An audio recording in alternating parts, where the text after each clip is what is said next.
NHS, we all know by now, don't we, it's struggling, to put it bluntly.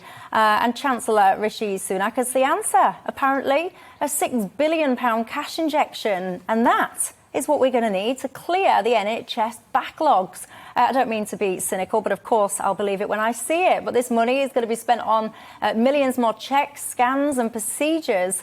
Apparently, as I said, all of this is going to undo the damage that's been caused by the pandemic. And I have to laugh because, I mean, we're talking about massive waiting lists, aren't we? The longest since records began. So I think that we're going to need an awful lot. And I just don't know, is money going to be the answer? They'll be spending this, by the way, on CT scans, MRI scans, ultrasound scans, and surgical hubs as well will be created. All of it, as I mentioned, about tackling these waiting lists. Benedict, what do you think? I don't really look at this as being too different from, the norm. I understand, obviously, we've had the pandemic and that's been a real shock to the system. But ultimately, you look at a lot of the reasons that have been given for why it is that the NHS is going to struggle this winter. And it's not just the coronavirus. They're talking about things like the flu and colds having a real impact. And, without meaning to sound too unsympathetic, we have this every year, regardless of whether or not it's been a good year, bad year, pandemic, nothing at all. The NHS is always in some sort of winter crisis. And the fact that we find ourselves here again, despite the fact that the economy of the country has been geared towards protecting the NHS, looking after the NHS and getting around a lot of the issues thrown up by the coronavirus, just shows you that there hasn't been proper planning. This hasn't been taken seriously. And sooner or later, you do have to come to the point where you say, actually, why are we throwing more money? I understand you need to unblock the backlog, but what is being done to stop there from being backlogs in the first place? Because it affects every single part of the NHS, everything from cancer to A&E to paediatrics. It doesn't matter. It has an impact, and you have to look at something beyond just throwing more money on the fire. If the fire continues to burn, what is the point in that? Yeah, I think really... one always wants to tread very carefully, because if you say, well, the NHS needs reform, then immediately people say, oh, so you want to privatise it, and that's not necessarily what you want to do.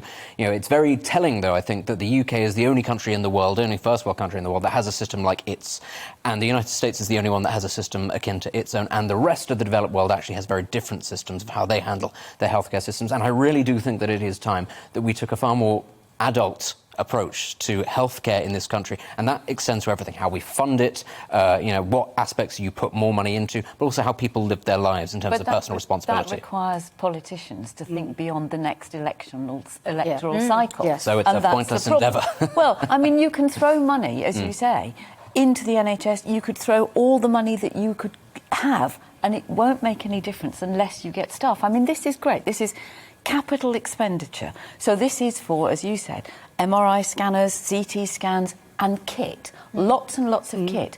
But if you haven't got anyone to operate the kit, it's just going to sit there. And we know of hospitals in past years, lovely, shiny new hospitals, nobody there to staff them. And that's the real problem. Yeah. But also I agree with what Benedict says, that you've got to also look at the underlying health problems and what can be prevented to stop the strain on the NHS. And that requires intervention in social issues like housing and unemployment and diet and school and all of those other things that have a huge impact on people's quality of life. Yeah, Lisa as well. I mean, well, you tell me your thoughts, then I've got another point. Well, what I did today, I started to have a look back at some of the past budgets, and in 2004... Was you bored? No, I was just sort of a bit annoyed. I wanted to do a bit of research and impress you, Michelle. So. I'm very impressed. I like it. And what did you discover? Well, I discovered in 2014 that sort of the big announcement at the time was how great the NHS had done over the last 4 years by saving $20 billion by doing more with less. And this was sort of the catchword 2014, we need to do more with less. And I think one of the things that we've got to remember is this is 2021. The problems that we're hitting now, yes, some of it is a pandemic, but it's a health service. We should carry slack in the system for things like this. But when our system was cut to such an extent to the bone as it was from 2010 onwards, and ministers were sort of talking about more for less, Where we are now is that policy didn't work. Austerity clearly has been a disaster. And we're probably going to end up paying twice as much as we would have if we'd not had austerity. And I completely agree. Looking at one particular issue when the structure is breaking, you know, the NHS is our health service, but it's only one part of our social services. Yeah, and if you've got bad housing, you know, you're living in overcrowded, I know we're going to talk about private renting in a little while, but, you know, if you live in bad housing, the chances are your health is going to suffer. If you live on very polluted roads, your health will suffer. If you have got all sorts of problems and you haven't got a district nurse, you haven't got access to social care, you know, you're mental health. All of those, mental health. I mean, you know, and there is still no joined up social and health care. So you've got people in hospital who actually shouldn't be there. You've got people in the community who need much more treatment and they're not getting it. So, you know, buying lots of machinery is not the answer. Well, I'll tell you something that makes me laugh. You know, we talk, Benedict, you're absolutely right. It is every single winter there is a winter crisis. Now, this year, apparently, it's our responsibility to fix this and prevent this winter crisis. It's not on my watch, unfortunately, because I don't see it as my responsibility to look after the failings in the NHS. I think the NHS is there to look after me, but not just me, by the way, taxpayers. But one of the things that's got me is if the NHS is in such dire straits, why is Sajid Javid today saying that he is, I quote, strongly leaning towards putting in vaccine mandates for NHS workers? Because I think this would affect around 100,000 members of staff that haven't had or don't want to have or whatever it is, the vaccine. So if you've got a system that is creaking, you're about to walk into a winter where you're going to struggle to cope, why are you enforcing a policy that is potentially going to lose you up to 100,000 staff? Well, we're seeing this elsewhere, aren't we? We're seeing this in the United States, lots of healthcare workers being laid off because they aren't prepared to take the vaccine. And, to me, I look at it and I think it's almost like it's a discipline thing. It's almost sort of daring people not to and saying, well, we can do this. You know, we can get rid of you if you won't do what we say. I understand why it is that they want all of their healthcare professionals to be vaccinated, because the message that they've been putting out for a very long time is that vaccines are vitally important. They're a vitally important component of getting life back to normal. So if you have lots of healthcare workers not taking it, it slightly undermines the message. But it is a real... hospital with people absolutely. Who are at but risk. The problem is, of course, having the vaccine doesn't necessarily stop you from getting it and passing it on to somebody. And if you're going with the argument that it protects vulnerable people, of which there are a lot, obviously, in hospitals, it's not actually a very convincing argument, because it doesn't stop you from getting it and passing it on. Actually, it's a far better argument to say that you should be looking to get everybody else vaccinated. You should be looking for all the vulnerable members of society first, actually ahead of hospital staff. And this is, we'll come to this later, obviously, talking about schools and everything. And that's the kind of the real visceral issue for me is we're sort of, putting a lot of pressure on lots of different components of society to have the vaccine, when actually the fundamental thing is you need to get the elderly and the vulnerable up to date all the time, if they want it. Those are the ones that are most at risk. They can still get infected. Of course and they can. At the moment, we've got care home staff having to be vaccinated. But I think this is disgraceful, by the way. I think an employer telling somebody, unless you have your body injected with something, you cannot have your job. It's awful. Most frontline NHS staff will already have injections for hepatitis that we don't normally have. They have boosters for polio but and stuff like that. there's a difference, though, isn't there, with this particular vaccine? There is no long-term safety data on this one particular vaccine. I think there's also something else that's worth pointing out, is that even if you have the vaccine, if you're vulnerable, there's a very good chance you will die anyway.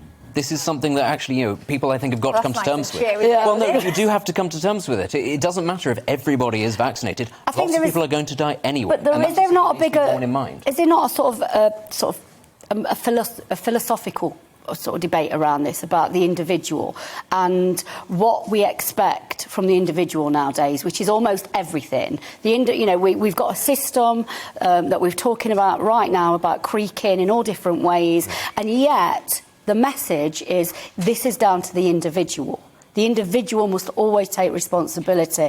So I think what my philosophical underpinning of this is about the way that we are trying to move the structural issues that are problematic away from the structure and trying to sort of push it onto the individual and say it's your fault.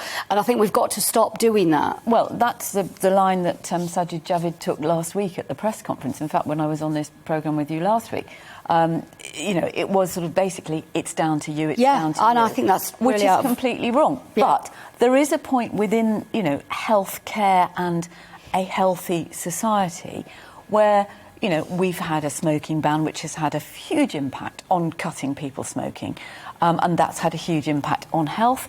There are always calls for, you know, sugar tax and stuff like that, and amazingly, food and drink companies can suddenly work out how to cut sugar and salt in products if there's any sort of whisker of some sort of legislation.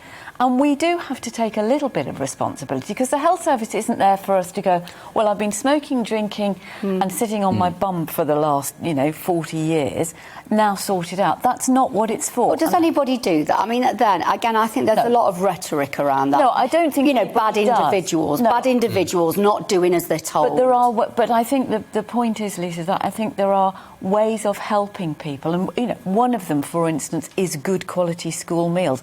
Well, on the one hand, you know, you've got pour this money into the health service, but you can bet your bottom dollar that Rishi Sunak will not be backing free school meals during the holidays. This is the thing that always gets my goat when it comes to every budget. There is always money for the healthcare service for people who are already sick. They're already in this position. There's a tiny fraction of that for education, which actually is where you need to start. You need to address people when it comes to things like nutrition, exercise, learning sort of mental sort of stability, coping techniques, all these sorts of things. You can build stronger adults from a starting point if you put money into education, but we never want to do that. Can we also just say as well that you know, I agree with what you're saying, but there are also other things as well, like bad working conditions, bad living conditions, and that causes ill health and stress upon people as well. So it's not just preparing people for better health, it's about structuring the system so people can actually live and you can't a decent look at life. The health service in isolation from everything That's else. certainly true, but I do just think it's the sign of a fundamentally sick society, one that wants to put more money into the already broken rather than trying to build more resilient things in the first place. Because governments are too cowardly to say, we can agree on that. Yes. You know, we're going to have to take a look at this.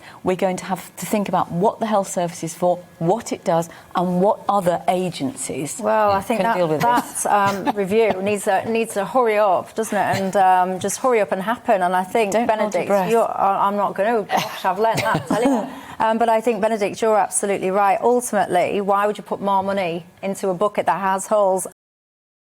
Welcome to the GB News YouTube channel. You can watch us live 24 hours a day, catch up on your favourite shows, and join in the conversation in the comments below. Don't forget to subscribe and you'll never miss any of our exclusive content.